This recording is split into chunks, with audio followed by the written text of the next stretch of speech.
Hello, Nick here. I had a request from one of my viewers and friends named Michael in Greece, who said he was contemplating the purchase of perhaps an Icom 7610 or similar type, higher end ham transceiver to use for its receiver for, HF use and stuff like that. So first of all, I'd like to say Yaesu, Michael, and thank you for your question and your comments. And I'm going to try to help you as much as I possibly can, because I know that at least in the United States, this radio here is, I think this is in the neighborhood of 3,000 US dollars. So I don't know what it costs in Europe, but to me, that's a pretty large, expenditure. So I want to try to help you make a good decision. Now, you said you already have an Icom 7300. Well, I used to have an Icom 7300 10 years ago when they first came out, and I remember it being a good radio, but I don't remember every single thing about it. So I can't tell you how that performs on long wave or ultra low frequencies or anything like that. But obviously we've got a 7610 here. And I got a couple of videos on the 7610 already, so you can go back and watch them. In my opinion, this is an excellent radio. Excellent. And the limited amount of use I can put it through on low frequency is due to the fact that in the United States, we don't have anything being broadcast except for a few non-directional beacons and stuff like that. There's really not a lot out there. Plus, oh my gosh, I live in suburban Dallas, and I mean, look at all the noise on this LF spectrum. It's insane. And that's with a Wellbrook loop antenna. Watch what happens when I put it on the end-fed long wire.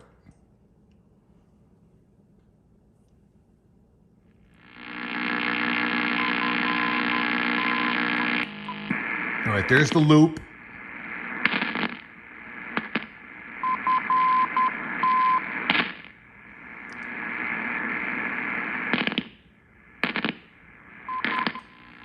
That's the end-fed long wire. That's a end-fed, probably 40-foot, maybe 50-foot long wire. Outside, obviously. So the noise in my area is, it's incredible. It's terrible. So I'm not going to be able to tell you a lot about long wave capabilities. What I can do is tell you that this is a dang good long wave receiver, and this it mirrors it, or at least from what I can tell with the non-directional beacons. So this is the strongest beacon that I have in my area, 365.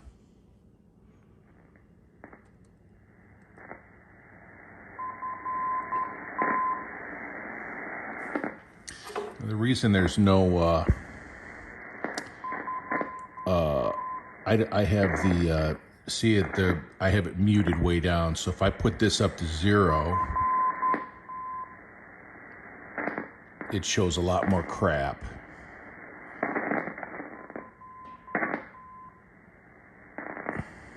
I usually like to have that noise floor resting right around the bottom. I call it the grass. So we'll rest it right about there.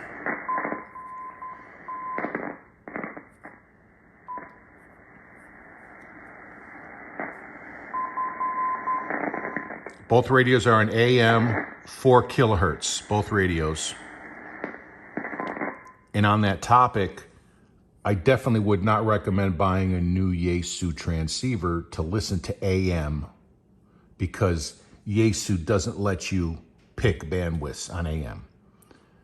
You're stuck with 9 kilohertz, and then they give you an optional AM narrow mode where you have to change the whole mode, and then it drops it to 6 kilohertz, which isn't that small or narrow, okay? So to me, Yaesus are almost worthless on AM.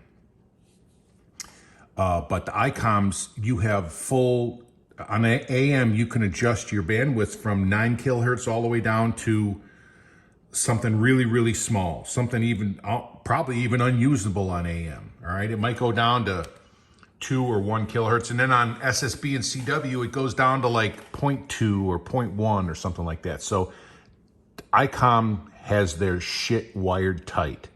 That's an old Harley Davidson motorcycle racers expression from between the wars, probably. But anyway, get an Icom, don't get a Yaesu. So you're listening to this. Let's listen to the known good one.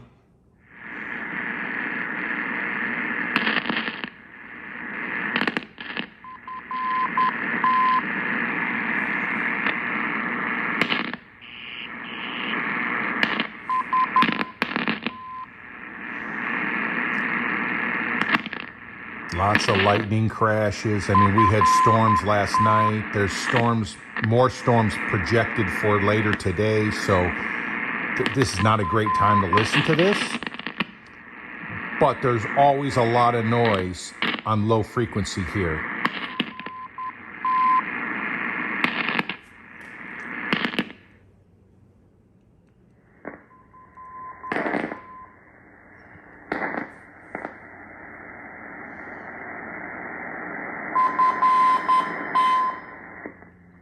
And remember also, this one has a front firing speaker. This one has a top firing speaker.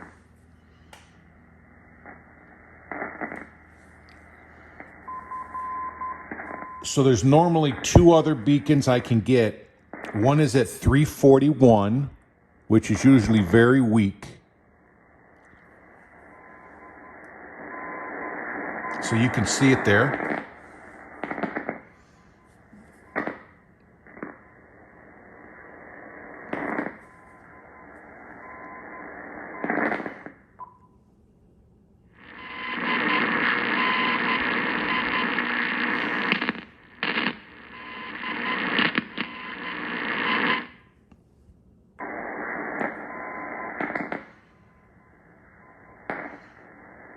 This one seems to be getting it slightly better, but obviously you can see it on the scope and it's all there. And then there's another beacon that's even harder to get at 353. I mean, I don't even see it.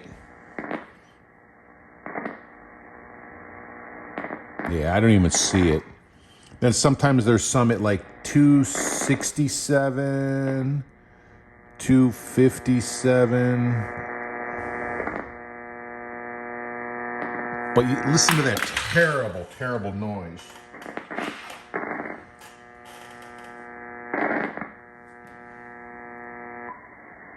Noise blanker helps. I can slightly hear it.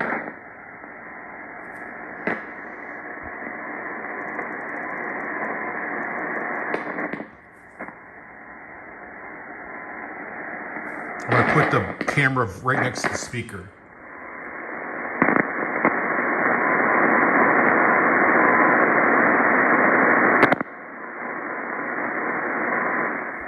Okay. Let's try this one. And we'll hit the noise blanker.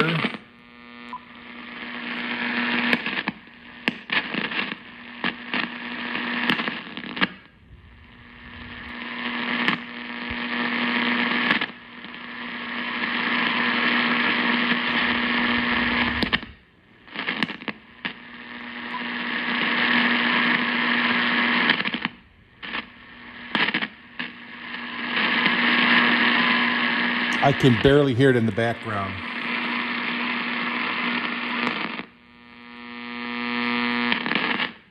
All right, now we can see, it looks like there's a beacon right there. So let's try to hear that one.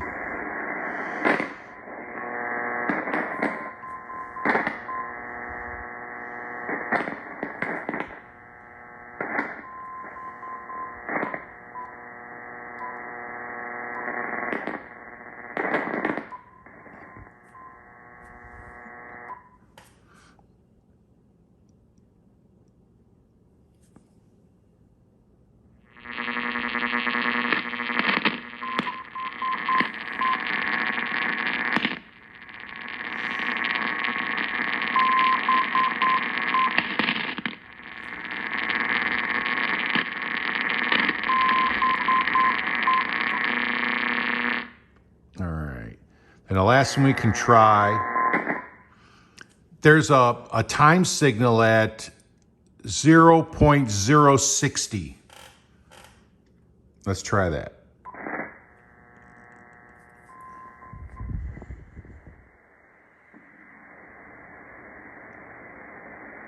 And we have to put it in CW. And we'll open the bandwidth a little bit.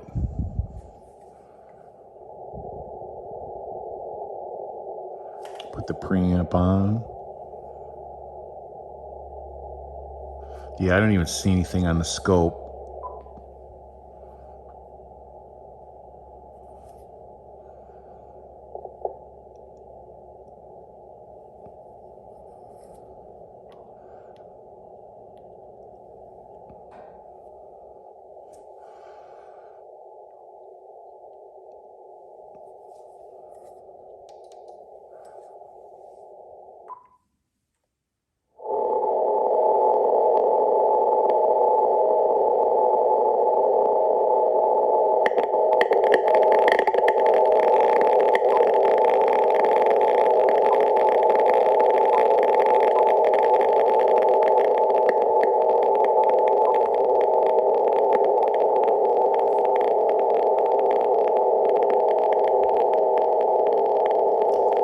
I can kind of hear something, unless it's just faking me out.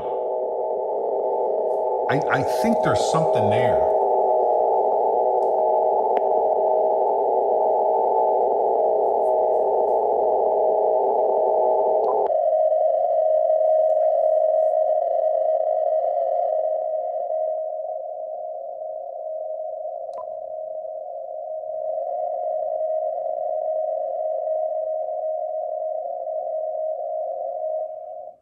All right, let's try this one. Crank it up. Noise blanker. Close the filter. Preamp 2. Noise reduction. Yeah, this radio appears to lose a little sensitivity down this low at 0.60 because you can't hear anything. I'm gonna look.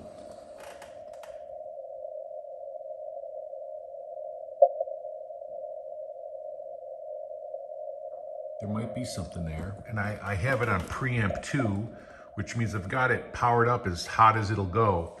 But I just think that this radio tends to lose sensitivity down this low. I don't think it was designed to go down this low.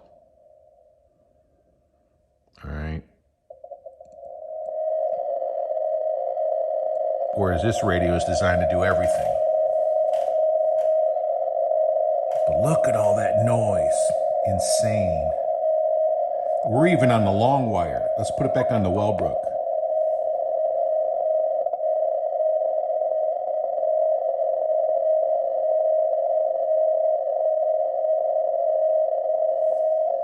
Anyway. All right, Michael, that's as much as I think I can help you as far as low frequency and ultra low frequency go. Above that, medium wave, short wave, both radios. The only advantage to this radio is the sync, AM sync. This radio is extremely sensitive, excellent filter options, passband tuning, plus an incredible scope. Awesome scope. And if this radio had a scope like this, I could literally get rid of every other radio I own and then just keep this radio. I'd probably get 3 of these and get rid of every other radio I own. But that's not an option. So anyway, I hope this helped. Good luck to you.